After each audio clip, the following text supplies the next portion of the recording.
ನಮಸ್ಕಾರ ರೀ ಸಾಹೇಬ್ರ. ನಮಸ್ಕಾರ. ಏನ್ರಿ ಗೋವಿಂದಪ್ಪನವ್ರೆ, ಆರಾಮಿದ್ದೀರಾ? ಎಲ್ಲಿಂದ ಆರಾಮ್ ತರ್ತೀರಿ ಸಾಹೇಬ್ರ? ನಿಮ್ಮಂಗ ನಮ್ಗ ಬರ್ತೈತೇನ್ರಿ? ಬಡವರಾಗಿ ಈ ಭೂಮಿ ಮೇಲೆ ಹುಟ್ಟು ಮಾಡಿದ್ರಿ. ಹುಟ್ಟಿಲ್ಲ ಅಂದ್ರ ಹಣವಂತರ ಹೊಟ್ಟೆ ಹುಟ್ಟಬೇಕ. ಅದು ಎಲ್ಲಿ ಬಿಡ್ರಿ ಸಾಹೇಬ್ರ? ನಮ್ಗೊಂದು ಟಿಕೆಟ್ ಬುಕ್ ಮಾಡಿಬಿಟ್ಟಾರ, ನಿಮ್ಗೊಂದು ಟಿಕೆಟ್ ತಗೊಂಡ್ರಲ್ಲ. ಟಿಕೆಟ್? ಎದ್ರ ಟಿಕೆಟ್ ಇವು? ಸಾಹೇಬ್ರ ನಿಮ್ಗೆ ಗೊತ್ತಿಲ್ಲನ್ರಿ? ಸುಗುಡೇಶ್ವರ ಕಲಾಭವನದಲ್ಲಿ ಡ್ಯಾನ್ಸ್ ಪ್ರೋಗ್ರಾಮ್ ಐತ್ರಿ ಸಾಹೇಬ್ರ. ಡ್ಯಾನ್ಸ್ ಪ್ರೋಗ್ರಾಮ? ಯಾರಿಂದ? ನಿಮ್ಗೆ ಗೊತ್ತಿಲ್ಲನ್ರಿ? ಈ ಊರಾಗ ಕರಿಕೇಳಿ ಅಮ್ಮನ ಅಂತ ಅದಳಲ್ರಿ, ಆಕಿಂದ ಡ್ಯಾನ್ಸ್ ಪ್ರೋಗ್ರಾಮ್ ಐತ್ರಿ ಸಾಹೇಬ್ರ. ಇದು ಏನು ಕೆಟ್ಟ ಚಟ? ಯಾವುದೇ ಪ್ರೋಗ್ರಾಮ್ ಮಾಡಿದರೂ ಜನರಿಗೆ ಟಿಕೆಟ್ ತಗೊಳ್ರಿ ಅಂತ ಕೇಳಬಾರ್ದು. ಜನ ಮೆಚ್ಚುಗೆಯಾಗಿ ಅವರೇ ಟಿಕೆಟ್ ತೆಗೆದುಕೊಳ್ಬೇಕು. ಕಲಾವಿದರಿಗೆ ಸ್ವಾಭಿಮಾನವಿರಬೇಕು. ಕರೆ ಐತ್ರಿ ಸಾಹೇಬ್ರ ನಿಮ್ಮ ಮಾತು. ಕಲಾವಿದರು ಕವಿಗಳು ಇವರು ಬಡವರು ಅನ್ನೋದು ಜನ ಮರಿಬಾರ್ದ್ರಿ. ಕಲಾ ಏಳಿಗೆಗಾಗಿ ಪ್ರೋತ್ಸಾಹ ಮಾಡೋರು ನಿಮ್ಮಂತಾರ ದೊಡ್ಡಗಳು ಅಂತ ಕೇಳ್ತೀವಿ ನೋಡ್ರಿ ಸಾಹೇಬ್ರ. ಇರಲಿ ತಾ ಹೆರಲಿ ಟಿಕೆಟ್.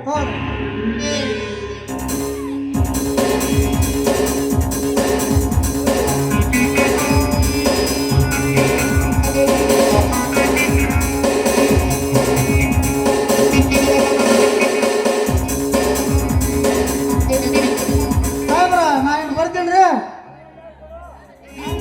ಮುಂಜಾನೆ ಬಾ ಕೊಡ್ತಲ್ಲ.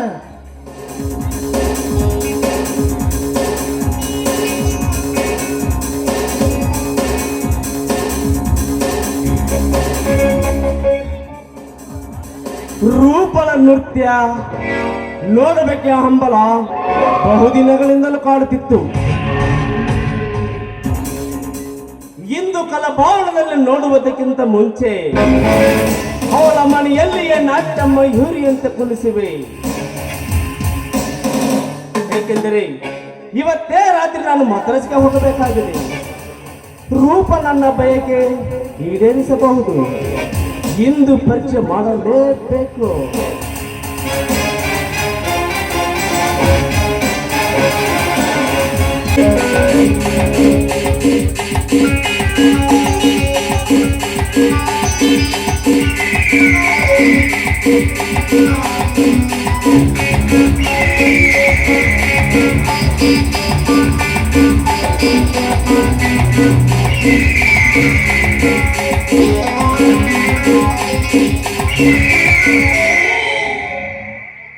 ರೂಪಾ ರೂಪಾ ರೂಪಾ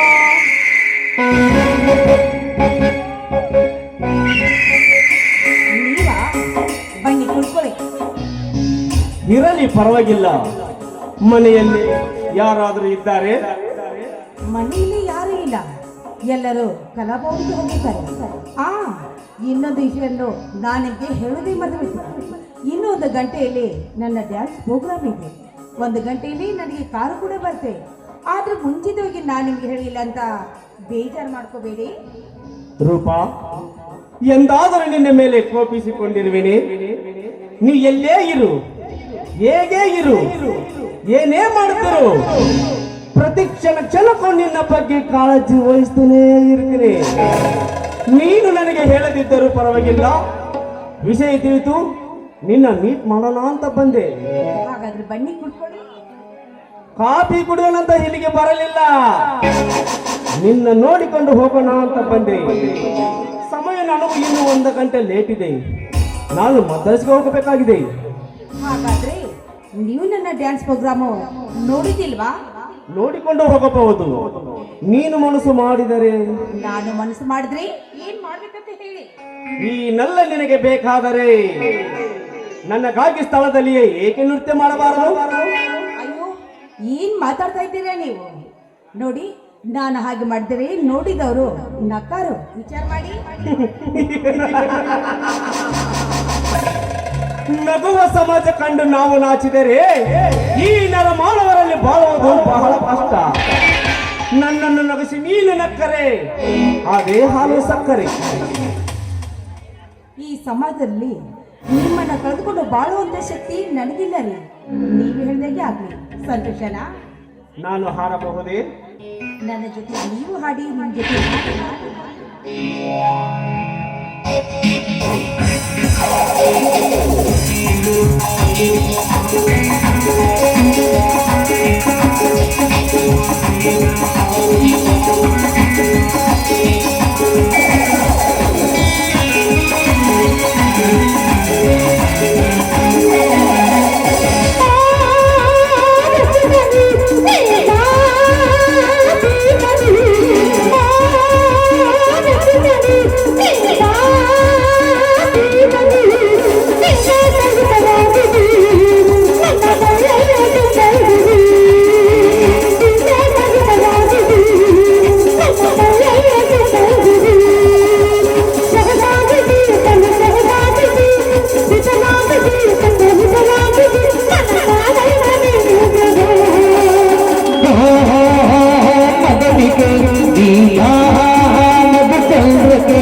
ಅಯ್ಯೋ, ಕಾರ್ ಬಂತು. ನಾನು ಹೋಗ್ಲಿಕ್ಕೆ ತುಂಬಾ ಲೇಟ್ ಆಗಿದೆ. ಬನ್ನಿ ಹೋಗೋಣ.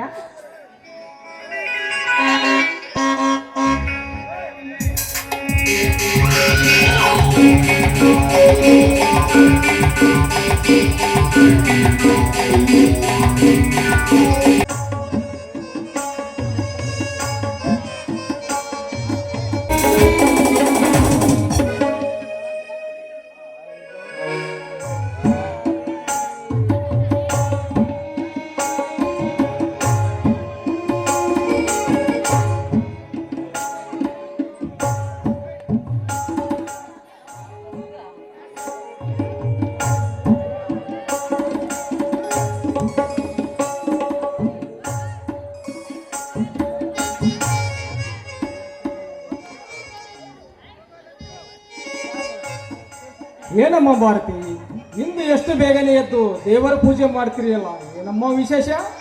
ಅಪ್ಪ, ಮೊದಲು ದೇವ್ರ ಪ್ರಸಾದ ತೆಗೆದುಕೊಳ್ಳಿ. ಇವತ್ತಿನ ವಿಶೇಷ ಅಂತ ಹೇಳ್ತೀನಿ ಅಲ್ಲ. ಅಪ್ಪ, ಇವತ್ತು ಅವರು ದಿಲ್ಲಿಯಿಂದ ಬರ್ತಾ ಇದ್ದಾರೆ. ಅದಕ್ಕಾಗಿ ಯುದ್ಧಕ್ಕೆ ಹೋಗಿರೋ ನನ್ನ ಗಂಡ ಬರೋವರೆಗೂ ದೇವ್ರನ್ನ ಭಕ್ತಿಯಿಂದ ಪೂಜಿಸಿ ಊಟ ನೀರು ಕುಡಿಯದೆ ಹಾಗೆ ಅವ್ರ ದಾರಿ ಕಾಯ್ತಾ ಕೂತಿದ್ದೇನೆ ನೋಡಿ. ನೋಡಮ್ಮ, ಪರ ಊರಿಗೆ ಹೋದ ವರ್ಷ ದೇವರ ಬಲ್ಲನಂತೆ. ಅದರಲ್ಲಿ ನಿನ್ನ ಗಂಡ ಯುದ್ಧ ಮಾಡಲಿ ಹೋಗಿರುವನು. ಹಿಂದೆ ಬರುವನೊಂದು ಏನು ಗ್ಯಾರಂಟಿ? ಏನೋ ಹೆಚ್ಚು ಕಮ್ಮಿ ಆಗ್ಬೋದು. ಇಲ್ಲಪ್ಪ, ಅವ್ರು ಇವತ್ತು ಎಷ್ಟೊತ್ತಿದ್ರು ಬಂದೇ ಬರ್ತಾರೆ. ಅವ್ರು ಬರೋವರೆಗೂ ನಾನು ಊಟನೂ ಮಾಡೋದಿಲ್ಲ, ನೀರನ್ನು ಕುಡಿಯೋದಿಲ್ಲ. ಒಟ್ಟು ಅವರನ್ನೇ ಜಪಿಸುತ್ತಾ ಹಾಗೆ ಇರೋದು ಇವತ್ತು ನನ್ನ ಕೆಲಸ. ಅಪ್ಪ, ನೆಲ್ಲೋರು ಮಂಗಲ ಅನ್ನೋ ಹಾಗೆ ಬಂದ್ರು ಅಂತ ಕಾಣಿಸುತ್ತೆ. ಅವ ನೋಡಲಿ, ಸುಭಾಷ್ ಬಂದೇ ಬಿಟ್ಟ.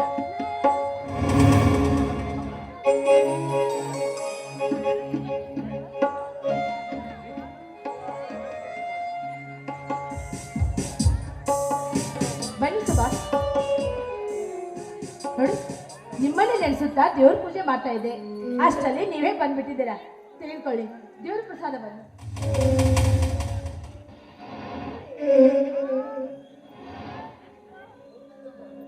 ಅತ್ತಿಗೆ, ಯಾವ ಸಂತೋಷಕ್ಕಾಗಿ ಈ ಪ್ರಸಾದವನ್ನು ಸ್ವೀಕರಿಸಲಿ? ಅಯ್ಯೋ, ನೀವು ಯುದ್ಧಕ್ಕೆ ಹೋಗಿ ಬಂದಿದ್ದಿಲ್ಲ, ಆ ಸಂತೋಷಕ್ಕೆ ದೇವ್ರ ಪೂಜೆ ಮಾಡ್ತಾ ಇದ್ದೆ. ಹೋಗ್ಲಿ, ಏನು ನೀವಷ್ಟೇ ಒಳಗಡೆ ಬಂದಿದ್ದೀರಾ? ನಿಮ್ಮ ಸಾಹೇಬರು ಯುದ್ಧದಲ್ಲಿ ನಾನೇ ಗೆದ್ದು ಬಂದ ವೀರ ಅಂತ ತಿಳ್ಕೊಂಡು ಬಾವಲ್ಲಿ ಹೊರಗಡೆ ನಿಂತಿದ್ದಾರೆ. ಹೇಳೋ, ಸರಿ ಬಿಡಿ. ಅವ್ರು ಯುದ್ಧಕ್ಕೆ ಹೋಗಿ ಬಂದಿರೋ ಖುಷಿಗೆ ನಾನು ಏನ್ ಮಾಡ್ಬೇಕು ಅಂತ ಗೊತ್ತಾನೆ ಆಗ್ತಾ ಇಲ್ಲ.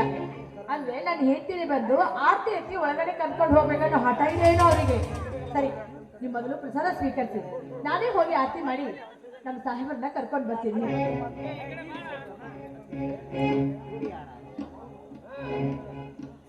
ಯಾಕೆ ಮಂಜು ಮೌನವಾಗಿ ನಿಂತಿದೆಯಲ್ಲ, ಏನಾಯ್ತು? ಅತ್ತಿಗೆ, ನನ್ನ ಮೌನದ ಆಘಾತ ನಿಮಗೆ ಅರ್ಥವಾಗಲಾರದಮ್ಮ. ನಾನು ನಿಮಗೆ ಏನು ಹೇಳಬೇಕು ತಿಳಿಯದಾಗಿದೆ ಅಮ್ಮ. ಅತ್ತಿಗೆ, ದಯವಿಟ್ಟು ನನ್ನನ್ನು ಕ್ಷಮಿಸಿದ್ರೆ ನನಗೆ ಮಾತು ಕೊಡ್ತೀರಾ ಅತ್ತಿಗೆ? ಏನು ತಪ್ಪು ಮಾಡಿರುವೆ ಸುಭಾಷ್? ಅಂಥದ್ದು ಹೇಳಪ್ಪ. ಅತ್ತಿಗೆ, ಯಾಕೆ ಸುಭಾಷ್, ಯಾಕೆ ಹೃದಯದಿಂದ ನಿಮ್ಗೆ ಬರ್ತಾ ಇರೋ ಮಾತುಗಳು ತುಂಬಾ ದುಃಖಿತವಾಗಿದೆಯಲ್ಲ? ಏನಾಯ್ತು? ಯಾಕೆ? ಅತ್ತಿಗೆ,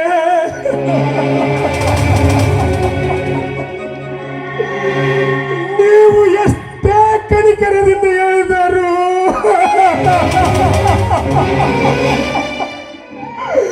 ನಿಮ್ಮ ಮಾತು ಕೇಳದೆ ನಾನು ಮಂಜು ಹೊರಟೆ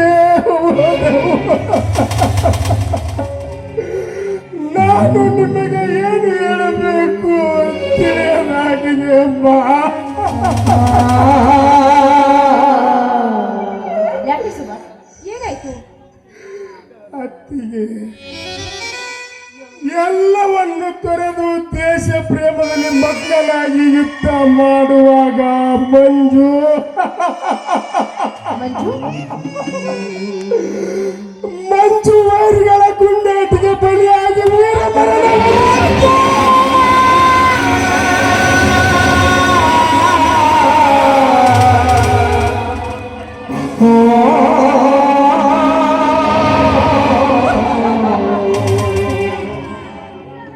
ಏನ್ ಹೇಳ್ತಾ ಇದೆಯಾ ಸುಭಾಷ್?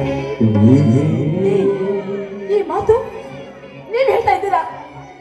ಸತ್ಯವಾಗೂ ಸತ್ಯವಾಗೂ ನನ್ನ ಮಗು ಸತ್ತವನಿಗೆ. ಸತ್ಯವಾಗಿ ನನ್ನ ಎತ್ತವರಾಣ ಮಾಡಿ ಹೇಳ್ತಿರುವ ಅತ್ತಿಗೆ, ಸತ್ತು ಅತ್ತಿಗೆ, ಸತ್ತ ಸುದ್ದಿ ಪೇಪರ್ನಲ್ಲಿ ಸಹ ಬಂದಿದೆ ಅಮ್ಮ. ಇಂದಲ್ಲ ನಾಳೆ ಅವನ ಪಠ್ಯ ಬರೆಗಳೊಂದಿಗೆ ಸರ್ಕಾರದಿಂದ ನಿಮಗೆ ಸಂದೇಹ ಸರ ಬರುವುದಮ್ಮ. ಅತ್ತಿಗೆ, ದಯವಿಟ್ಟು ನನ್ನನ್ನು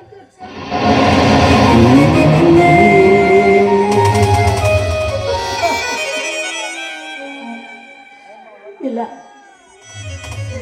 ನನ್ನ ಮಂಜು ಸತ್ತಿಲ್ಲ. ಅಯ್ಯೋ ದೇವರೇ, ಎಷ್ಟೊಂದು ಕ್ರೂರವಿದೆಯೋ ನೀನು.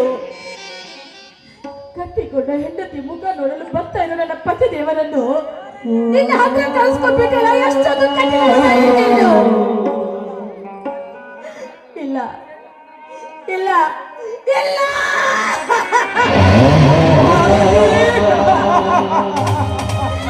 ನನ್ನ ಮಗಳು ಸತ್ತಿಲ್ಲ ಸತ್ತಿಲ್ಲ ಸತ್ತಿಲ್ಲ ಮಂಜು, ಒಂದು ಕ್ಷಣ ನಾನು ಮಾತಾಡದೆ ಹೋದ್ರೆ ಯಾಕೆ ಮೌನಿಯಾಗಿದ್ದೀಯಾ?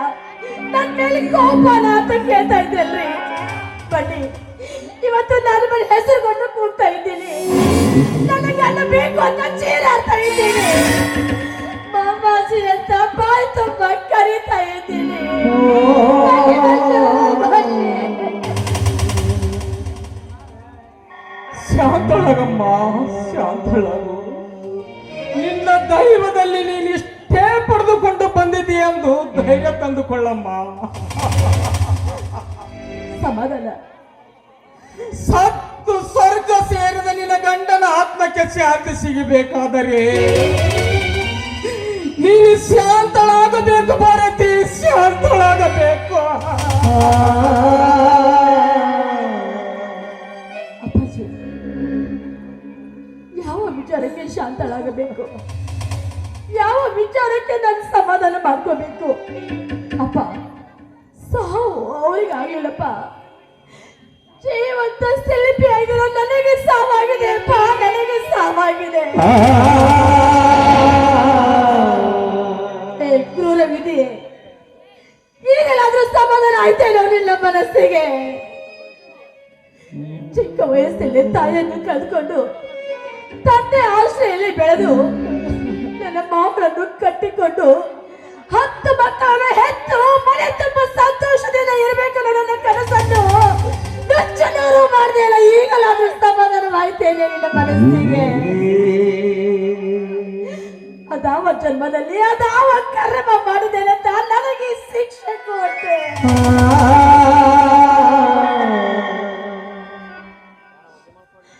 ತಾಯಿನೂ ಇಲ್ಲ, ಇತ್ತ ಗಂಡನೂ ಇಲ್ಲ.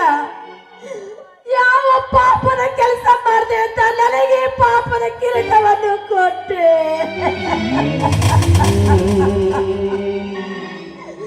ಬೇಡ ದೇವ, ಬೇಡ. ಯಾವ ಹೆಣ್ಣಿಗೂ ಇಂಥ ಶಿಕ್ಷೆ ಕೊಡಬೇಡ. ಬಾರು ಬಾ, ಭೂಮಿ ಮೇಲೆ ಬಂದು ನಿಂತು ಗಂಡನಿಲ್ಲದ ಹೆಣ್ಣಿನ ಸ್ಥಿತಿಯನ್ನು ನೋಡು. ಆಗ ಗೊತ್ತಾಗುತ್ತೆ ಸಮಾಜ ಒಳಗೆ ಎಷ್ಟು ಕೆಟ್ಟದಾಗಿ ಮಾತನಾಡುತ್ತೆ.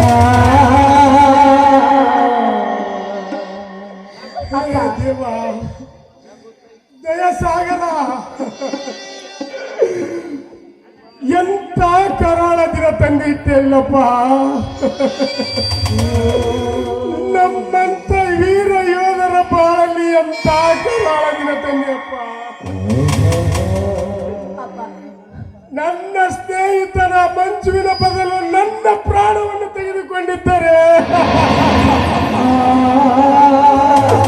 ನನ್ನ ಅತ್ತಿಗೆಯ ಮಗನ ಭಾಗ್ಯ ಗಟ್ಟಿಯಾಗಿ ಉಳಿಯುತ್ತಿತ್ತಲ್ಲಪ್ಪ. ದೇವಾ,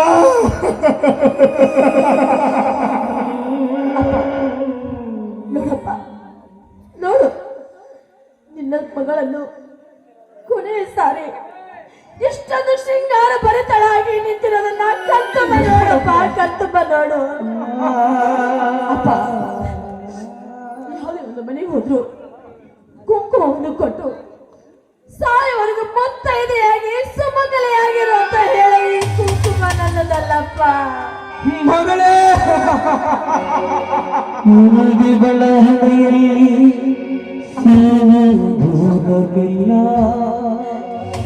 ಯಾವುದೇ ಒಂದು ಕಾರ್ಯಕ್ರಮಕ್ಕೆ ಹೋದ್ರು ಹೂವನ್ನು ಕೊಟ್ಟು ದೀರ್ಘ ಸುಮಂಗಲೆಯಾಗಿರು ಅಂತ ಹೇಳೋ ಈ ಹೂವು ನಂದಲ್ಲಪ್ಪ.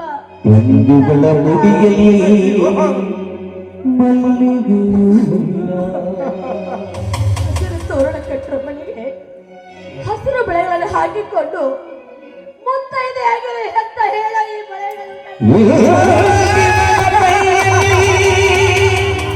ಹಸಿರು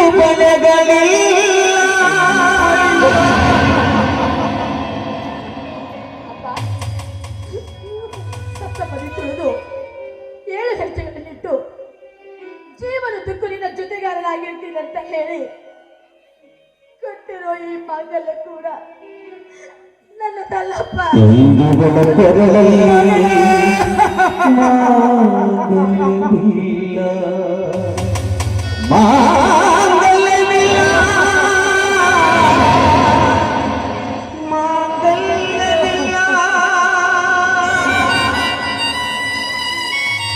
ಮುತ್ತೈದರಲ್ಲಿ 5 ಮುತ್ತುಗಳಲ್ಲಿ ಒಂದು ನತ್ತು ಅಂತ ಹೇಳ್ತಾರೆ. ಮೂಗುತಿ ಹಾಕಿಕೊಂಡ ನಹರಿ ಎಷ್ಟು ಶೃಂಗಾರ ಭರಿತರಾಗಿ ಕಾಣಿಸುತ್ತಾಳೆ ಅಂತ ಮುತ್ತೈದೆಯನ್ನು ಹೊಗಳುತ್ತಾರೆ. ಆ ಹೊಗಳೋ ಮೂಗುತಿ ಇವತ್ತು ನನ್ನದಲ್ಲಪ್ಪ. ಬೇಡ, ಸಂಕಟವಾಗುತ್ತಿದೆ ಅಮ್ಮ, ಸಂಕಟವಾಗುತ್ತಿದೆ. ನೋಡಪ್ಪ, ನೋಡು, ನಿನ್ನ ಮಗಳು ಇಷ್ಟೊಂದು ಸೌಂದರ್ಯವತಿಯಾಗಿ ನಿಂತರು ನನ್ನ ಅಕ್ಕ.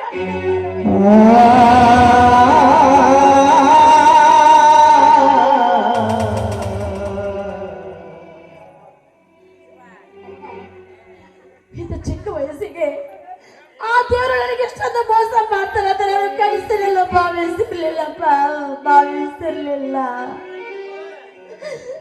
ಸುಮಾರು ನೋಡಪ್ಪ, ನೋಡು, ನಿನ್ನ ಅತ್ತಿಗೆ ಮಾಂಗಲ್ಯವಾದ್ರೂ ಗಟ್ಟಿಯಾಗಿ ಉಳಿತಿತ್ತು ಅಂತ ಹೇಳಿದೆಯಲ್ಲ. ಮಾಂಗಲ್ಯ ನಿನ್ನ ಕೈಯಲ್ಲಿ ಗಟ್ಟ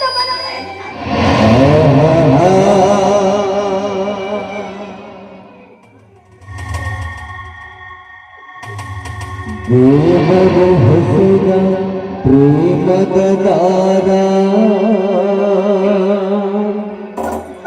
ದಾರದಿ ಋತುಗಳ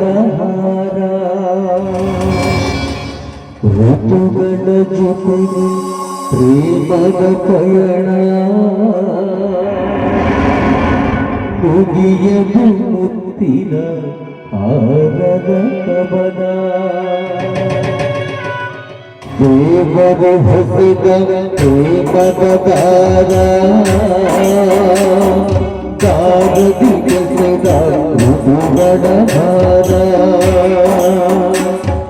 ಋತುಗಳ ಜೊತೆಗೆ ಪ್ರೇಮದ ಪಯಣ